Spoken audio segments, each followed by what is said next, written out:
What is happening, Magnus? So, as I'm doing reactions to different things, I noticed a comment the other day that I'm paraphrasing, but a couple of comments, people were saying something like, yeah, sitting here laughing at Biden.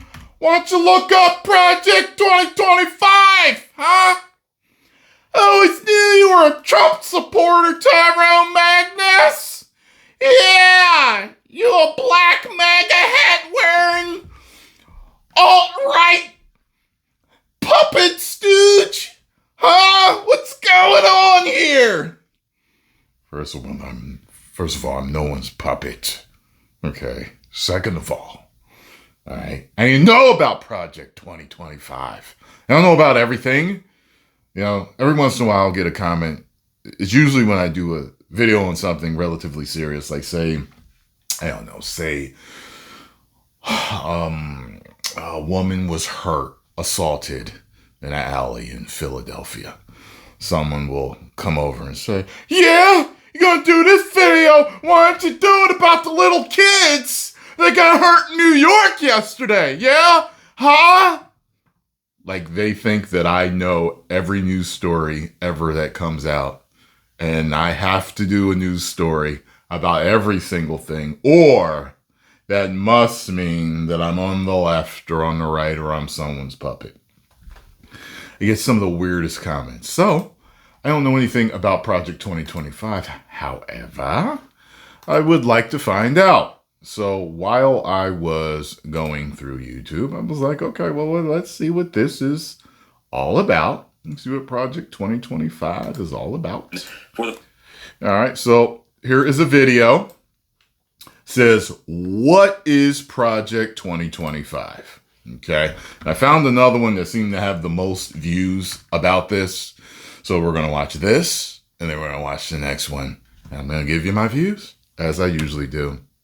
You come here if you want an honest reaction, because I am not anyone's puppet. I will not be puppetized. All right. Meantime, and this is something that hasn't been discussed a whole lot, so we're going to get into something called Project 2025. Okay. A leading conservative think tank is weighing in on what a second Trump presidency might look like. Project 2025 includes a massive overhaul of the federal government as we know it. And this is not just rumor. This is all based on actual stated goals that Donald Trump has said over and over again for the past 3.5 years. Okay. Trump promises an unabashedly imperial presidency, one that would turn the Justice Department against critics, deport millions of people in the U.S. illegally, slap 10% tariffs on thousands of products, fire perhaps tens of thousands of government staff deemed insufficiently loyal. Now, the leader of the group, by way of the Heritage Foundation, is a guy by the name... Insufficiently loyal? It's interesting. ...name of Kevin Roberts. And this week, he was talking about the whole thing on Steve Bannon's podcast. And if you're watching, you're realizing that the guy you're about to see is not Steve Bannon, but former Virginia Congressman Dave Bratz. That's because Steve Bannon's in prison now. Roberts says he's predicting a, quote, new American revolution. But listen to what he had to say about what it would take to make that happen. I come full circle in this response and just want to encourage you with some substance that we are in the process of the second American Revolution, which will remain bloodless if the left allows it to be. You catch that? Will remain bloodless if the left allows it to be. I don't know what kind of point he's trying to make there, but that rhetoric has a lot of people concerned. This is not locker room talk. This is not political rhetoric. This, of course, comes in the same week the Supreme Court ruled that Trump has absolute immunity for, quote, official acts made as president, which means whatever Trump decides to do, should he return to office, there really aren't the same guide rails this time around. What we should be talking to each other about is not just about an existential threat to our children and grandchildren. It's what are you going to do in the next 6 months? Because come January, if Donald Trump is president, our lives will change radically. Interesting. Okay, now let's check out this other video. It's got like over 500,000 views. This is the one I was actually going to start with, but I was like, well, this one gives it short and sweet. Let's check that out. Also, I did see a tweet that rhymed names way of the game. Bars, where it was like something about Joe Biden he retweeted something or tweeted something, and then Trump either retweeted him or something and was like, I don't know nothing about this. So I don't know.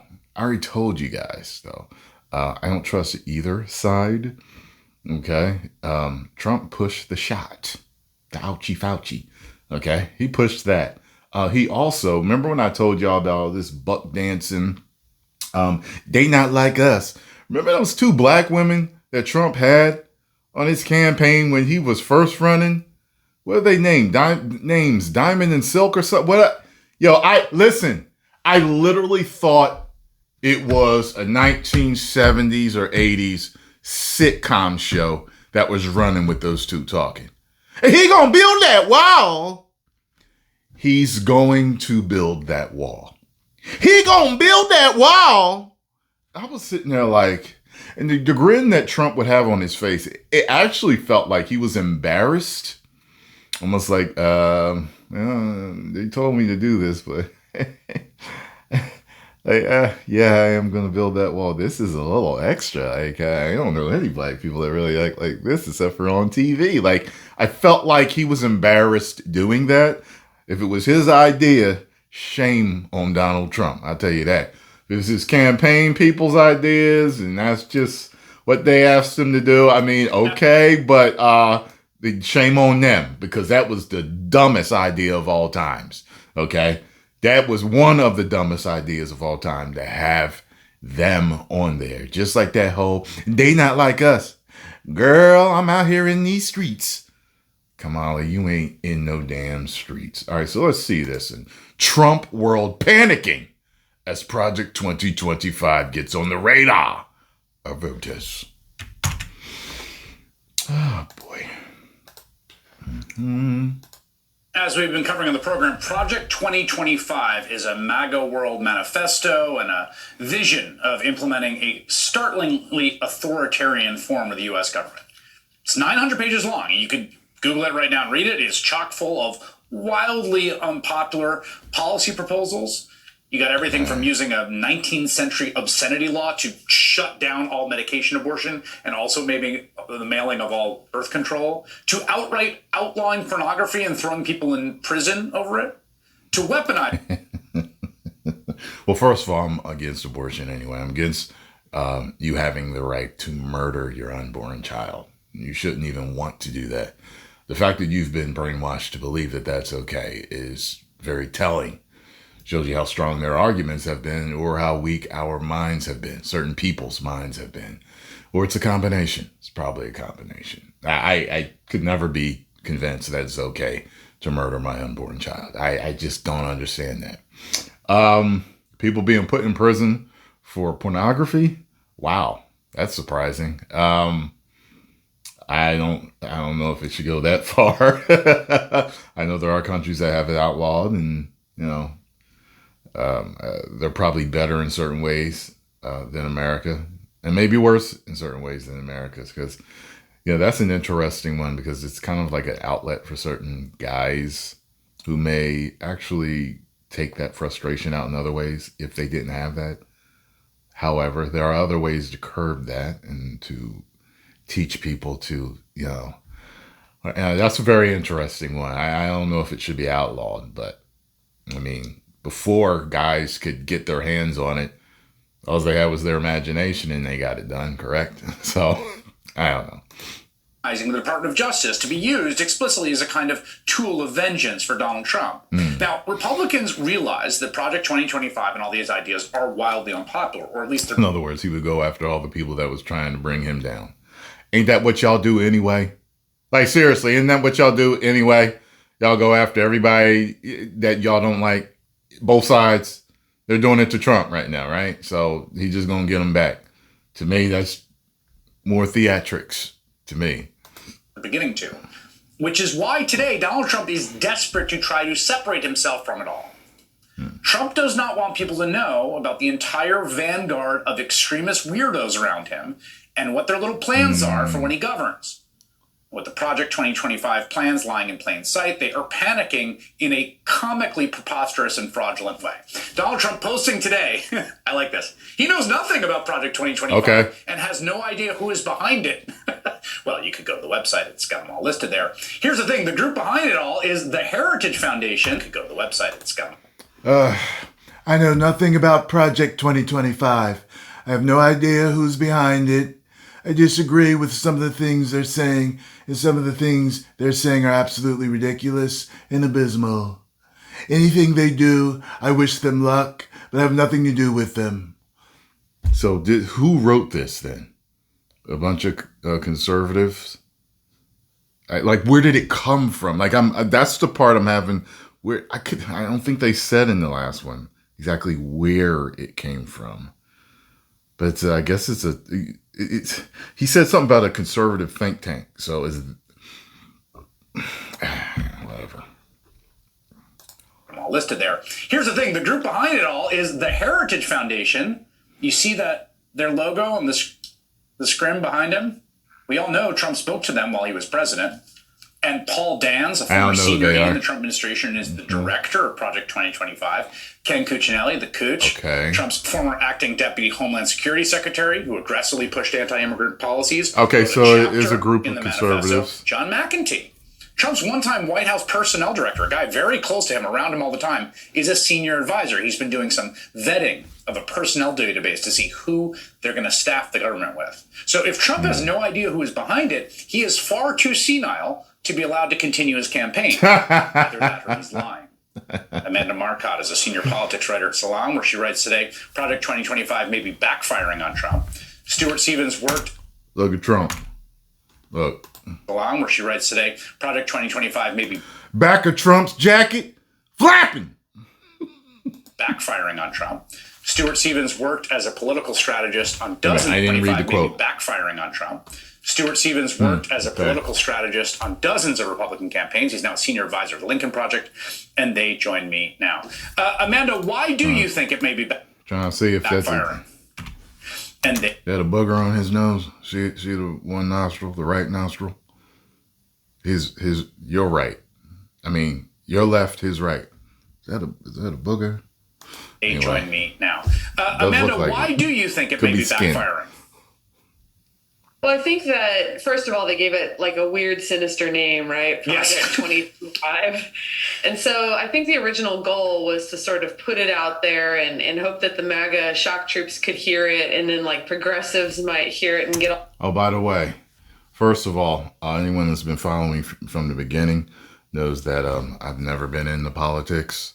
And I've only recently, since I guess after the last, the election, I got more into it because people were asking me to do reactions to certain things.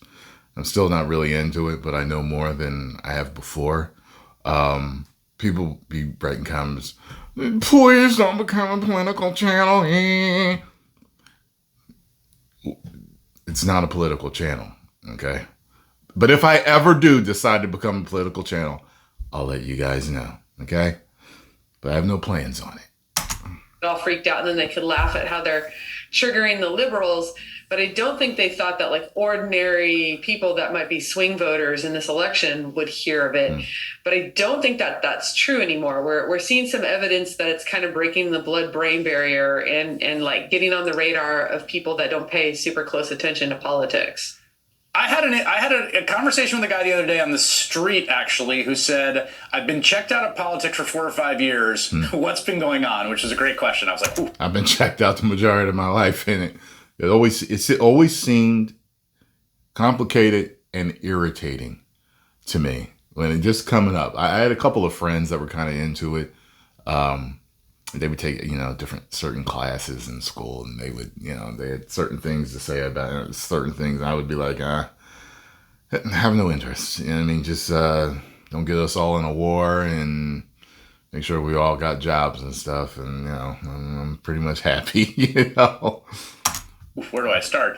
And also said, his only question was, what's this Project 2025 I keep hearing about? Which suggests to me that it has, to Amanda's point, it has taken on a kind of virality out past the sort of circle of people that are avid news consumers. Okay.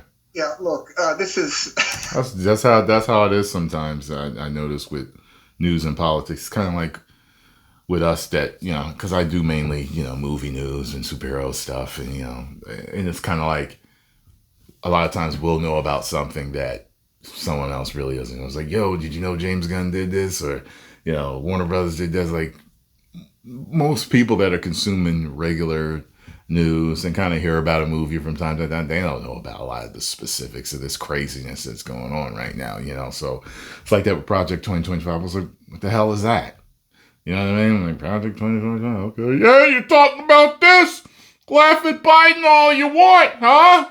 The other maniac talk about Project 2025, buddy? Yeah, huh? The day after July 4th. If people don't know about Project 2025 now, they're going to know come November, people start voting. Part of what's happening here is there's a complete void of policy on the Republican side. Yes, yeah. What is it? So of course this is filling that. Here's a serious question. Is there any Republican running for re-election who's running an ad or talking about a bill that they actually voted for? I'm not aware of any. They're out there talking about stuff like J.D. Vance, about, the benefits of the Infrastructure Act. Did he vote it? By the way, I'm going to start doing Senator John Kennedy commercials. The first reactions and compilations and stuff like that. So help me out. The first one will be the one about cops and crackheads or something like that. So I'll do that one. I keep seeing that one. People say, go do the crackhead one. I'm like, okay. Against. What did the Republicans accomplish that they're now saying, trust us, put us back, put us in power, give us more power, and we'll deliver this? I don't know what this bargain is that they get. I remember when I first went to see episode 1, The Phantom Menace. Back then, I was still irritated by politics. I still am, even though I have a better understanding of politics now. I was irritated then. I can remember, is this all trade agreement, viceroy shit? What is this, George? Can I get to the... Can I get to that, please? And some Skywalker shit. You're very irritated by that whole political aspect of it. So you have Project 2025, which is I will become an attack on the future. This is some sort of effort to turn the clock back, which is what the Trump candidacy is about. I mean, let's don't forget, Donald Trump is against mandatory school vaccines, not for COVID, but for everything. Okay. So, okay. There may be a bunch of people out there that miss polio and whooping cough and measles, but I don't think there's many of them. This point about the sort of absence of a platform. Yeah, I understand that. I don't think there should be no mandatory on that. Our policy agenda is so key, and I think, Amanda, there's a few things in operation here. One is this sort of authoritarian cult around Trump, whatever he wants. Famously, in 2020, they just said we're not doing a platform. But there's also some sort of feral intelligence to this, I think, from Trump's perspective, which is if you don't write anything down, then you don't have any positions, right? So, I keep bringing this up, but what is Donald Trump's position on Gaza? It's very hard to say. He doesn't really write it down. They don't have policy papers. He did say in the debate he wants to let Israel finish the job. Those are his words. Don't know what that means. You can intuit. But this is an example. Sounds like finish the job. Just exactly what it sounds like to me. Amanda, to me, to Stuart's point, where it is all written down. And that's why it was such a tell to me for Trump to try to run away from it. Yeah, I think one of the goals of having an outside firm do this might have been to make sure that there was distance between this and Trump. But like you said, there's so many staffing people in common with his first administration, and there's just so many connections. It's hard to run away from. But I also think, to the point about ordinary people that only half pay attention to politics, they aren't going to be tuned into those kind of fine distinctions for exactly that reason. Right. That they're not paying enough attention. They just hear the name. Mm-hmm. From a purely political practitioner standpoint, Stuart, I thought Trump coming out to try to distance himself, and then a bunch of reporters writing it up as, Trump torches heritage, and Trump's campaign manager saying if you poke the bear, you get bit. By the way, in the post, he says, I wish them all the luck, or whatever he said, like, go get them, boys. This, to me, is such a tell from a political standpoint that they are worried about this thing. They understand it's got traction. Yeah, this is the policy equivalent of I didn't inhale. It's seen as sort of disingenuous and silly. The better politics would be for them to actually have something that they're running on themselves. But the idea that's right. They could say, look, we're not doing Project 2025. Here's everything on the website of what we're going to do. But of course, there is no such thing. Look, most. Yeah, I gotta say, the guy in the middle has great skin, doesn't he? That's probably makeup and everything. That's a guy that takes care of his skin right there. He's got a good tan, everything looking smooth. You know what I mean? What's your secret, sir? The time when you walk into a presidential campaign, there's a whole group of people over there and you're like, who are they? They're Supreme Court clerks, they're Rhodes Scholars, they're producing more paper than the Renaissance and these policy plans, That they don't have those people in the Trump campaign. It's such a good point. They ain't there. And and they ain't there for a reason, because Trump will never read this stuff and he doesn't care about policy. So, this is why this debate was such a lost opportunity for Donald Trump. He could have come out there and said, look, I've got these plans, roll out some sort of economic plan. He could have said, look, I've never been elected to office before. I learned a lot when I was president. I know it was a turbulent president. I'm going to be a better president next time. He didn't do any of that. That person would have walked off stage a stronger candidate. So, I think for understandable reasons there's been this focus on Biden. But let me tell you, how many people do you think started that evening as a Biden voter and ended up a Trump voter? I don't think very many. Really? No, and the polling we have, in fact, bears that out. What it has shown is, to the extent that the numbers have shifted, it's been people moving from Biden to undecided as opposed to Biden to Trump. That lead is essentially in all the polling we've seen. Okay, but I guess that would make sense. The debate has been that kind of movement. We'll see how much more traction. Because you were full on board for Biden, and then he showed you that he just was not there mentally. Then you're like, but if you're like vehemently against Trump, it's like, damn, I don't know what I'm gonna do. I'm undecided. I don't know what am I gonna do?